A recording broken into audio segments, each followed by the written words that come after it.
మిథున రాశి వారికి అద్భుతమైన రాజయోగము చైత్రమాసంలో విపరీతమైన ఐశ్వర్యానికి ఆనందానికి కొదవలేదు అని చెప్పి గమనించాలి.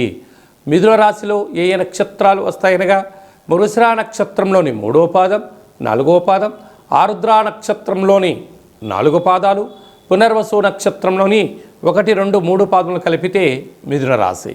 రాశాధిపతి దేవగురు బృహస్పతి రాశిలోనే వక్రగమన సంచార స్థితిగా ఉన్నప్పుడు వీరికి విశేషమైనటువంటి ఆదాయ వేళలో స్వల్పమైనటువంటి హెచ్చుతగ్గులు ఉండినను అనేక సంవత్సరముల తర్వాత అంటే 11 సంవత్సరంలో మీరు కష్టపడనటువంటి సమయం లేదు, తీరిక లేనటువంటి ఓపికతో చేసుకొని అనేకమైనటువంటి కష్టాలు పడుతూ వచ్చారు.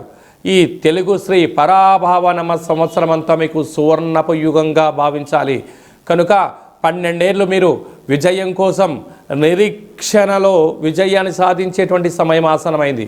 కనుక చైత్ర పూర్ణిమ సందర్భంగా మీరు పూర్ణిమ తిథి యందున నీటి లోపల ఆకుపచ్చ రంగు కలిగినటువంటి ఆ రంగు వేసి లేదంటే పెసరపప్పును అందులో వేసి చంద్రభగవానుని చూస్తూ మీ మనసులో 27 సార్లు మంచి కోరికను కోరుకొని ఆ పెసరపప్పును గోమాతకు ఆహారంగా ఏర్పాటు చేయడం, ఆ యొక్క ఆకుపచ్చ రంగు కలిగినటువంటి నీటితో విజయ తిలకాన్ని మీరు దిద్దుకున్నట్లయితే విపరీతమైనటువంటి రాజయోగం మిథున రాశి వారి సొంతం అవుతుందని చెప్పి గమనించాలి.